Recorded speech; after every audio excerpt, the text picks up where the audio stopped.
Un'opera principe che caratterizza questo mandato amministrativo. Così il sindaco di Castelfranco, Stefano Marcon, descrive la rotatoria che verrà realizzata all'incrocio di via San Pio X con la strada provinciale 667 e la regionale 53. Il cantiere vedrà il suo clou nel fine settimana, quando verrà posato il condotto prefabbricato composto da 9 elementi modulari che formeranno la struttura portante del sottopassaggio ciclopedonale alla regionale.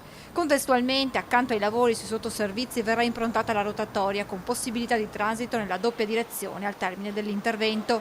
Il passaggio dei pedoni avverrà con un attraversamento ad impianto semaforico posto sul lato est della rotatoria stessa. Per facilitare questi interventi, la decisione di chiudere nel fine settimana un tratto della statale 53. Acceleriamo i tempi, mitighiamo il disagio. Nel weekend alla domenica i camion non circolano e quindi verosimilmente dovremo creare un disagio minimo. L'ordinanza del Comune, che segue quella di Veneto Strade, prevede la chiusura temporanea del tratto di strada regionale dalle 14 di sabato alle 24 di domenica, con il traffico che verrà deviato lungo un anello a sud opportunamente segnalato. Sarà una sfida importante anche questo weekend, perché vedranno impegnate tante persone per completare i lavori tra sabato e domenica. Si lavorerà di notte, vi sarà un presidio dei volontari dell'Associazione Nazionale dei Carabinieri per garantire la viabilità in sicurezza.